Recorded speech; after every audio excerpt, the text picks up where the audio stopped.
I'm hoping to convince you that this translational research grant scheme really is something that you can use to answer the questions that often you don't get the opportunity to answer through other schemes, and in particular to answer the service questions or the program or policy questions that you have that will help you to deliver a better service and deliver better outcomes for patients in New South Wales in our settings.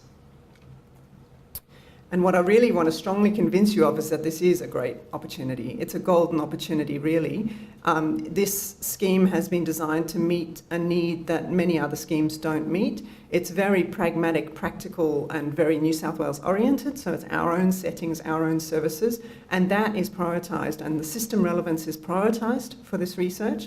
So you don't necessarily need the big track record, the NHMRC grants. What you need to show is that this is an important problem in New South Wales, and we have a question that we'd like to address that might solve it.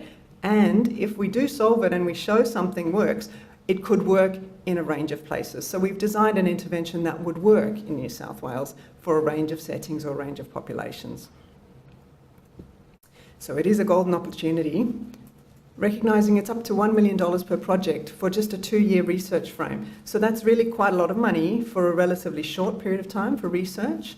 And so really would encourage you to put in your proposals and work it up in advance so you've got a really good chance. And I'm going to try and help you with that now, how to work it up to get it over the line.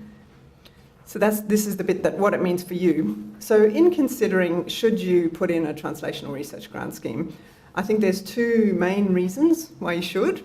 One is you may have people knocking on your door or wanting to ask research questions, and you don't have an avenue to direct them through to see if that research should progress. And here it is. Here's your ready-made avenue to progress research ideas, to put up proposals, to put in your bids for research that's relevant to New South Wales Health. It's peer-reviewed. You've got the opportunity to get feedback and support and capacity building if your proposal is really system relevant or policy relevant. So if there's lots of ideas floating around, here's your mechanism to channel those. The other thing that I think is really important for people on the ground is if you are in charge of delivering a service or program, you'd like to do it better, you think it needs to be done better, but you don't know which way to do it, or there's a few different options on the table, or you just don't have the evidence and you'd like to build that evidence for a really critical policy question, service question, patient-generated question, maybe.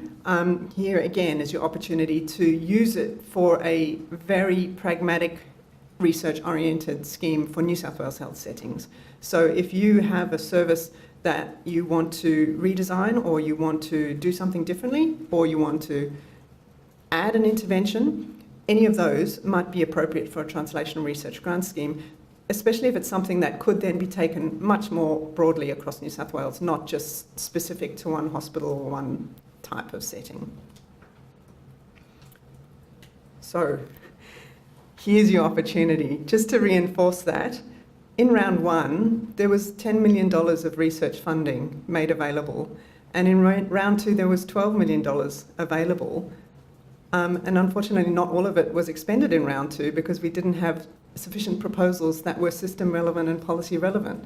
So now we're going to have the similar quantum in round 3. There's lots of opportunity to get it in for a system relevant or policy relevant question if you've worked it up. And now I'm going to talk to you about that. So I know you're all sitting there wanting to do it, and I'm going to try and help you to do it because I know you have to do it right, and it's not always as easy as you might think. So just reflecting on round 1, and this is not to put you off, it's to show that actually I think most people probably can do this, but just perhaps it wasn't clear in round 1 and even round 2 what we were looking for or what we were trying to do with this scheme. So in round 1, we actually got 338 expressions of interest, only 36 of which were invited to proceed to a full application, so that's quite a big drop-off, and of those only 24 were actually funded. So don't be alarmed. What I'm going to show you is why, and why that's something that could actually be fairly readily overcome with the capacity that we have in New South Wales Health. So the first thing, those 300 or more applications, the first major problem was a lack of or insufficient system relevance. It's not a big enough priority, or it's not clearly relevant to our own system. And so I guess an example there is something where there's a number of proposals that get put in about doing something in primary care. And New South Wales Health does have a footing in primary care. We're particularly focusing on integrated care. But if it's a totally primary care oriented proposal and you haven't got the research partners or the PHN or other primary care collaborators with a stake in that project, and it's all being driven by New South Wales Health, that's probably not going to go, because it's going to fail on the sustainability and possibly the scalability aspects, and also on making sure you've got the good partnerships to allow it to be disseminated. So because primary care is probably not our first remit, if that's your research proposal, you need to put extra effort into making sure that there's system relevance of that has been demonstrated, and that you've got your partnerships and you've got solid stakes in it from all your range of stakeholders. Doesn't mean it can't be funded, it means that system relevance question has to be really addressed. Secondly, there was a lot of applications where there was a really good idea, obviously good ideas coming from the ground, so that's what we want to see, but not enough attention to what is your question, how have you designed your study, and how is your study going to be able to answer your question, or will it give us the evidence that will allow us to answer the question and allow it to be then taken to the next step or across New South Wales. So you need a good system relevant question, policy relevant question, but you also need to accompany it with enough of research rigour to allow your evidence to change your program, to change your service design, and ideally translate that and scale that across New South Wales, because that's going to be a big undertaking. So you want to make sure your evidence base is fairly strong. The final thing where a lot of people failed is not having the right partners at the table. So this speaks to translation directly, because if you don't have the right partners, how are you going to translate it? If they haven't been engaged early, you're probably going to get a lot of opposition, a lot of barriers that you didn't take into account when you were doing your research. And also, if you haven't engaged them early, why would they be interested in taking on your idea when they might have their own ideas about what they want to do and how they're going to do it? So making sure you get your partners on the ground early, but also to make sure you've got the right mix of skills to allow the research to be successful. So not just have you got all the clinicians that you need in the room, have you got all the different types of skills that are needed to make research work? So have you got a program manager? Have you got the research officers? Have you got a statistician? Have you got a health economist? Those are really important skills, particularly if you're looking at questions of cost effectiveness, if you're looking at questions of sample size, and being able to show a statistical difference in a particular intervention, and also who is going to actually do the work.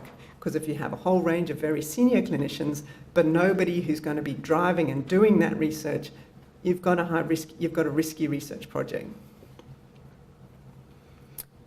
So what it means for you is, I hope you would feel those are all overcomeable. Coming up with the right question that's going to be system relevant and useful in New South Wales for patients, for outcomes, getting the right level of research rigour depending on your question, and getting the right partners, all of those are overcomeable. The thing that it does mean is that it does take some planning and some time. So you really need to plan out and nut out and work with your partners to make sure you've come up with the best possible research question, the one that everybody's going to agree to, and that has led to discussion about which specific intervention you might want to test and why that one is the most likely to be appropriate for New South Wales, sustainable in New South Wales, or scalable across a range of different New South Wales settings.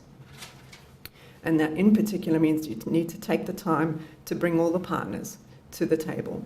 And so for the EOI, you don't actually need a very long, extensive research proposal. What you really need to have done is taken the time to work through those issues about the research question and the aims of your study, and making sure you've got the right partners and you've had enough time to have discussions so that all of the partners are committed to this particular question and the particular intervention that you're trying to deliver, because that will be assessed heavily at the EOI stage. Have you got a question that's relevant? Have you got the right partners? Is this likely to be translatable, sustainable, scalable in New South Wales?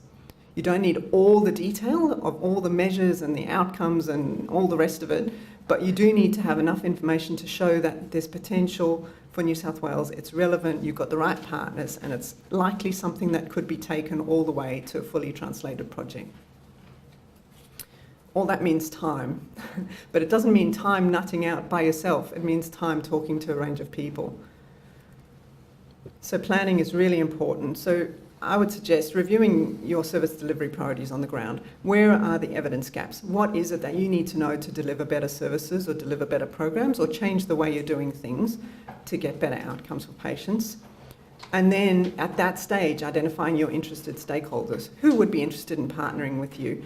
So importantly, what we're looking for is here things that will translate across a range of LHDs. So if you're just in one local health district, at this stage, start thinking about, is there at least one other local health district that I could partner with to talk to so that we could identify a few different sites to test this out in across a few different LHDs that tend to be quite different rather than just my own one. And discussing with your manager, director, even me, people in the Ministry of Health and the Office of Health and Medical Research, very happy to talk to you about proposals, whether it's something that we would be interested in supporting, whether it's sufficiently policy relevant or system relevant. And then drafting up a very brief research outline, but focusing in particular on the aims, the research question, and what design would best meet your needs in terms of where it is on the translation framework. So what are the questions and the design that you need to answer those questions? Making sure you've selected a lead or host organisation that fits in with the translational research scheme framework, so probably one of the LHDs or networks or the ambulance service. Get approval to proceed and keep scanning. I would suggest this is a sort of ongoing process, so we're hoping to have these rounds every year. So it may be that later on in the year something comes up and you think, oh, that'd be a great question for TRIGS. Note it, make sure you start to think about all your partners, and then you'd be even ready for the next round. It may not be this round, but it may be the next one. So trying to get really specific about what it does look like. We've alluded to a range of factors already. It will deliver system impact. So it needs to be something that is important enough, big enough in that maybe there's enough people or enough patients affected by this problem that it would result in a system impact, and it's appropriate to our setting. A policy or program priority. So importantly here, it's not enough to say, for example, it aligns with the New South Wales Health State Plan, or it aligns with a specific strategy in your area. Say it aligns with the cardiovascular strategy. You need to say what specifically your intervention or your research question will do to deliver on the state priority or the local priority or the strategy that you've referred to. Because there's many, many projects that could align with cardiovascular research, say, but what we want to know is what is it about your particular research question and your proposal that will deliver on that priority, will deliver on what we're trying to do to improve services for New South Wales. So then that gets into a clear aim and question. What is your research trying to do and what is your question? The appropriate design and methods for that, appropriate partnerships, and then the potential for cost effectiveness and scalability. And I think often the cost effectiveness side has not been done as well as it needs to be done, especially if you're up the end of the translation spectrum and you're looking at trying to do it in a number of sites, in a number of settings. You really need to think about the cost effectiveness of that. What it does look like, clearly a state or local priority for New South Wales Health. I think I've emphasised that enough.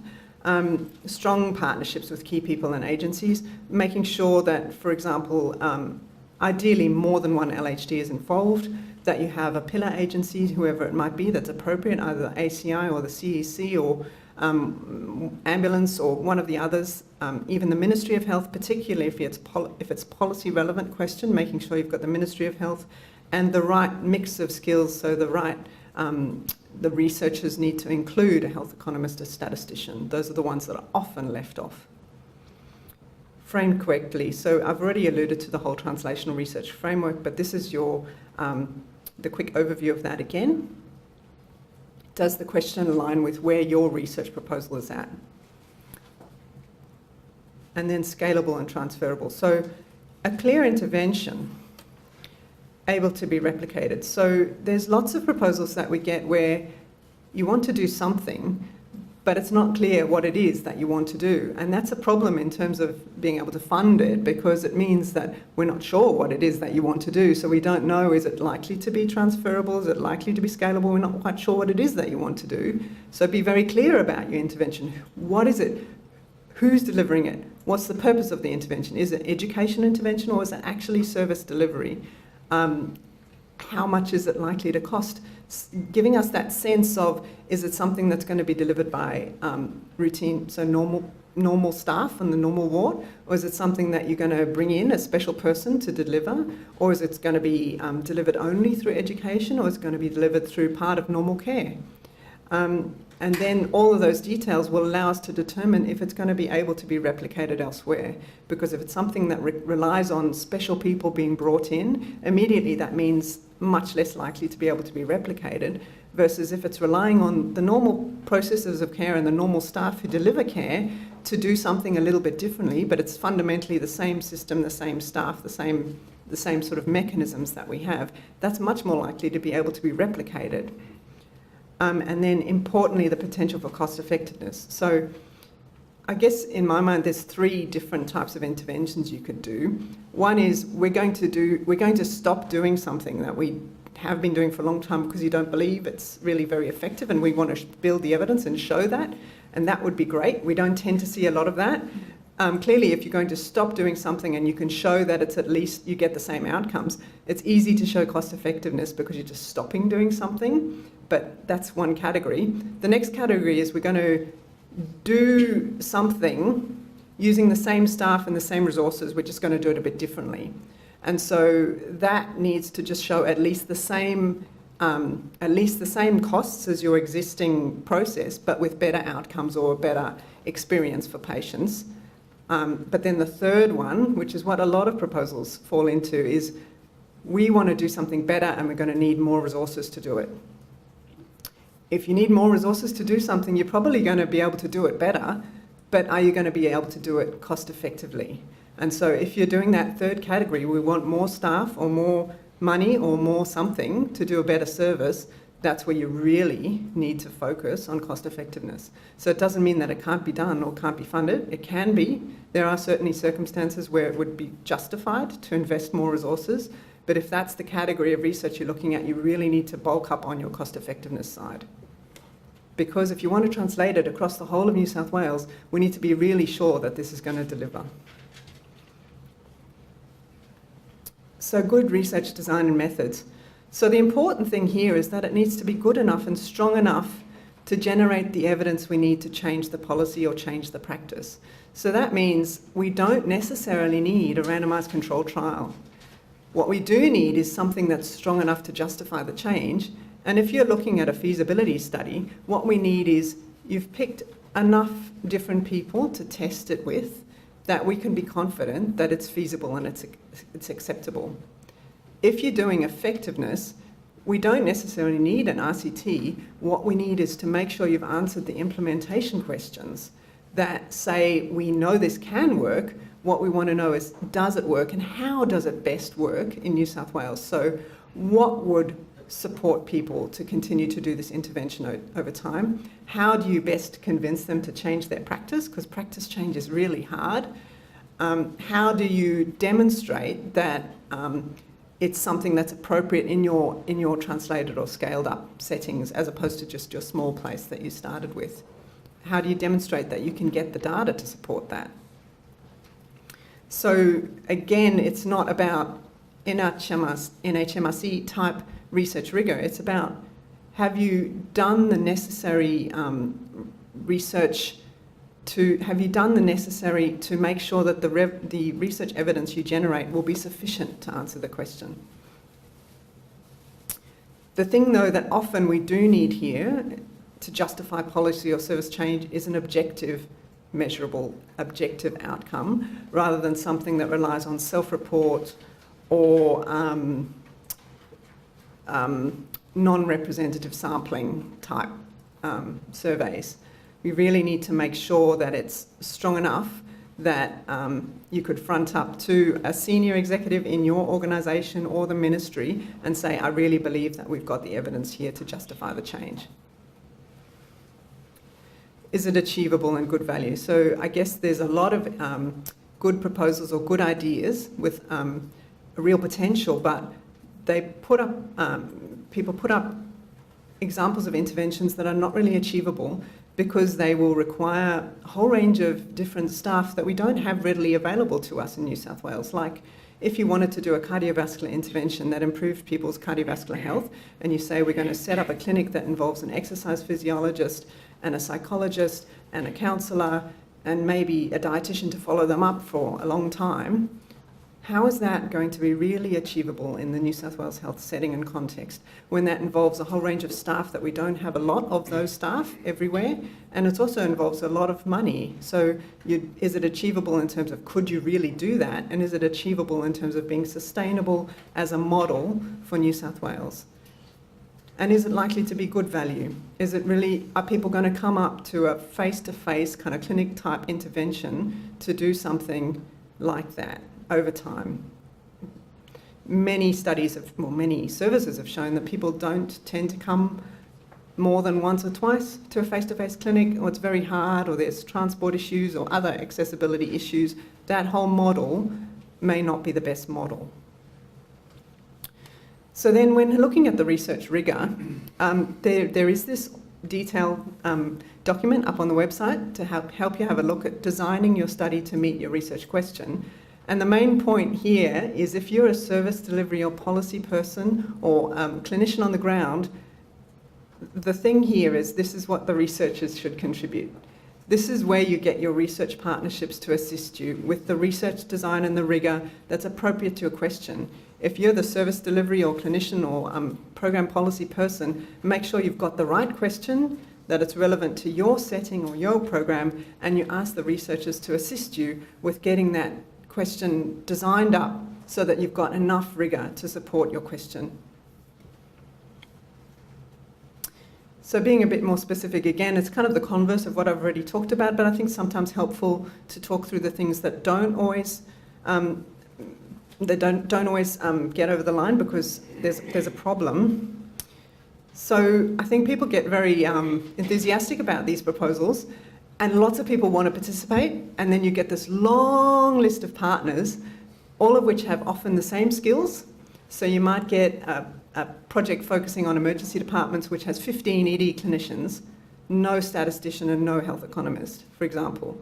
So yes, they've got partners and they went through 3 or 4 LHDs, but they all went and found the same sort of person. And so you've got this big partnership list which doesn't actually support the proposal any more than 1 or 2 key clinicians would have done. Too many aims. Again, I think a lot of people are very ambitious, really excited at the opportunity, put in a very big proposal with lots of aims and lots of questions all along the spectrum. So they might be going, we want to do a bit of feasibility, we want to test it and generate the evidence, and we're going to translate it into a few sites in 2 years. That's going to probably not get it over the line. What we often do with that is say, go back, cut it down, scale it down, start with the question that you're at, and you might be successful the next round. No research question. No, that maybe sounds, I don't want to come across wrong. What I mean is no research question. There's often a question, but it's not a research question. So if you say something like, does a model of care improve practice?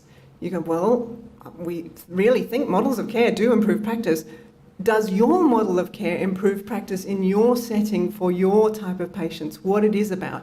What is it about the change to the model of care that you want to do that's going to result in your patient improvement? So what is your research question? You want to research the change to this model of care that involves this particular change in this setting, in this population, and you want to see this improvement in outcome. That's your research question. Whereas a lot of people write a very generic question or something that, like, a restatement of the problem. People spend a lot of time talking about the problem, and we know there's lots of problems, but then they don't talk about what is the question that they're going to address. How are they going to address that problem? How are they going to make the change or make the difference?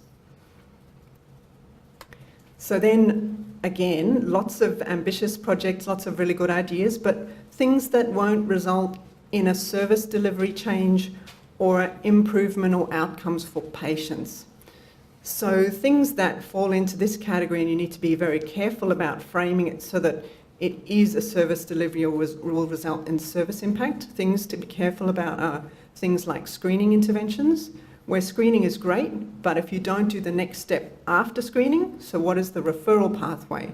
How will you get those patients who screen up at higher risk or identified to be in your, at-risk category? What will then happen to those patients? How will you make sure that a service gets delivered to those patients rather than just implementing better screening procedures?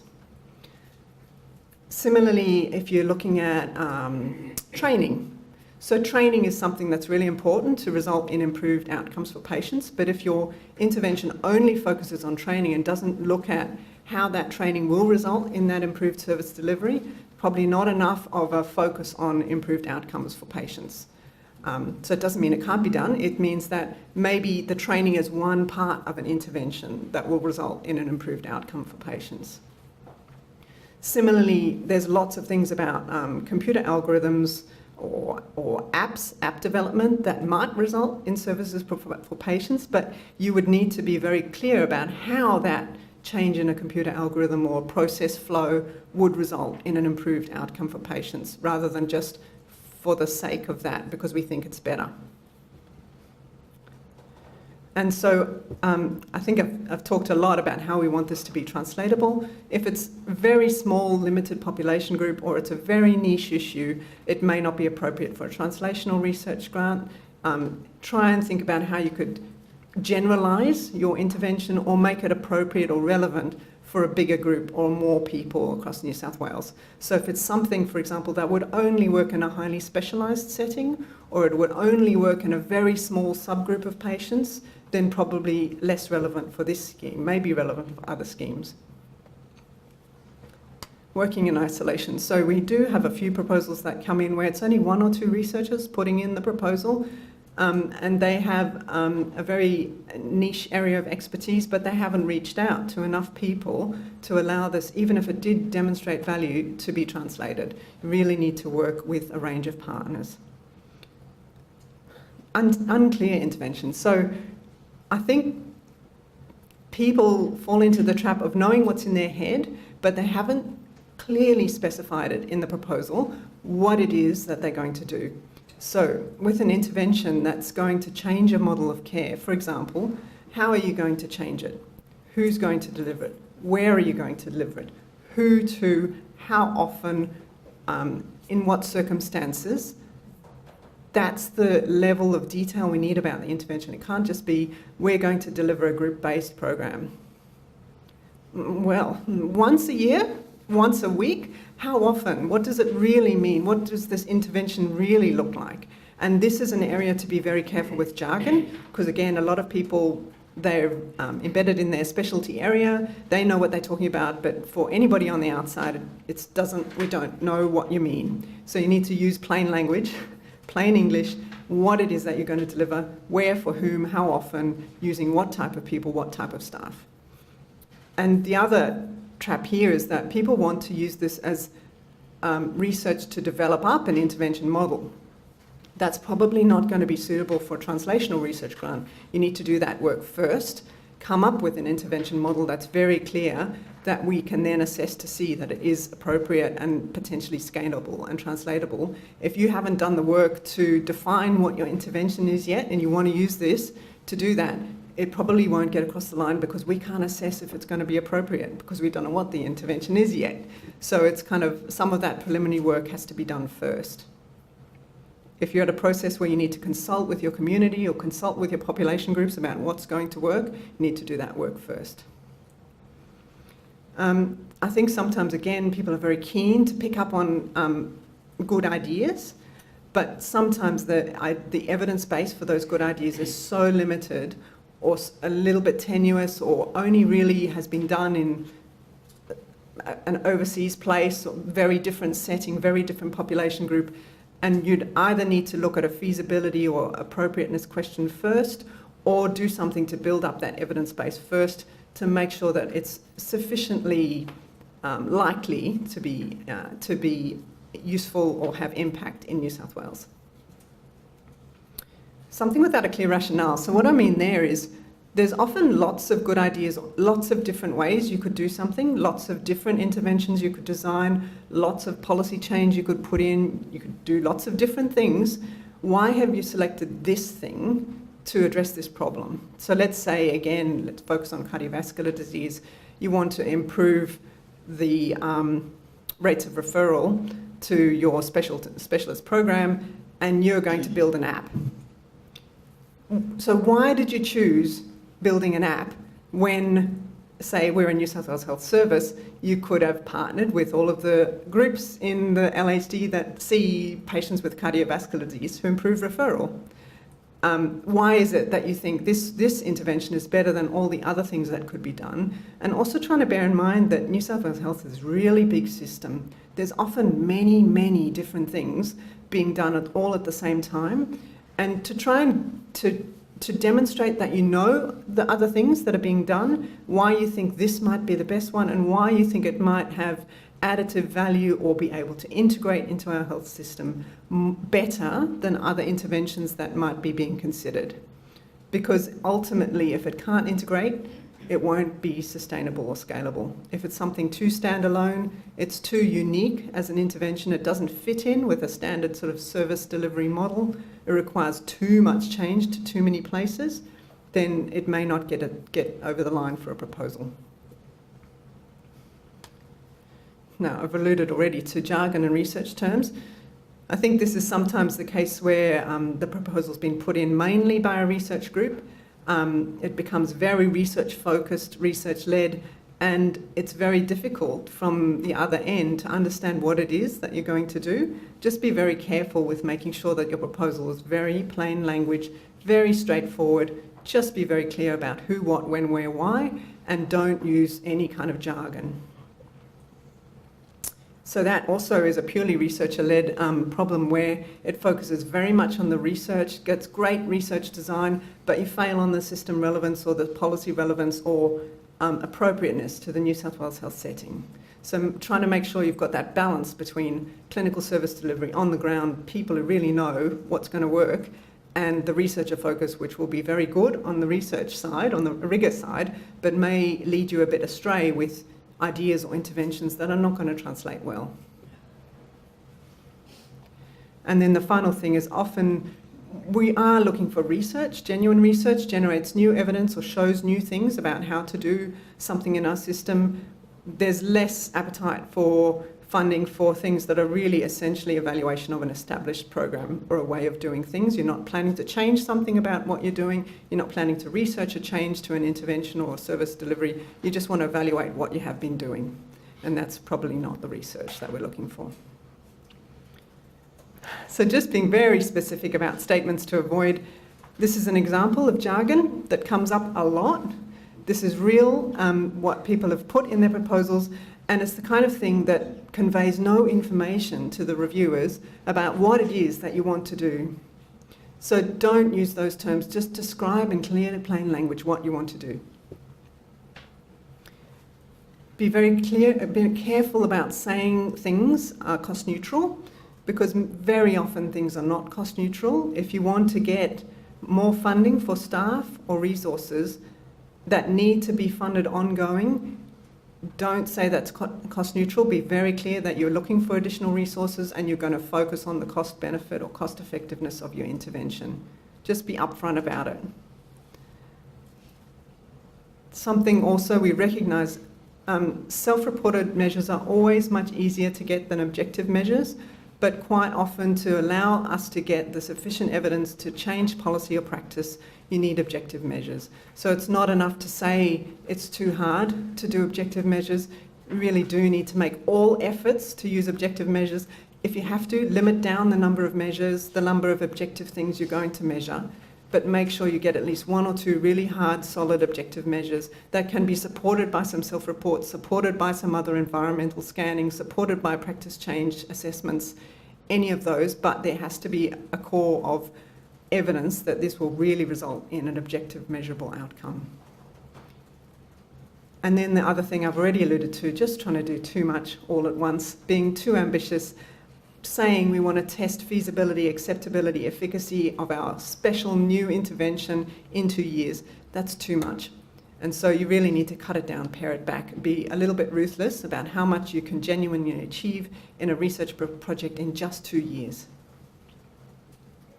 So I'm hoping that that wasn't really, it's not complicated, but there are lots of things to consider. So if you think that you genuinely have a policy, a program relevant question that's suitable for New South Wales health settings that will make a difference to our patient and our services, this is the translational research grant for you. You will be able to get across the line. It's just about getting your partners, making sure you've got sufficient research rigour to answer question, knowing really what it is the question that you're trying to answer, and making sure that design and question is aligned with that. So thank you very much. There are a lot of resources online. Please go and have a look at them. The guidelines for applicants is really quite explicit about what they're looking for. The translational research framework is really helpful in just thinking through the questions and the design that you might want.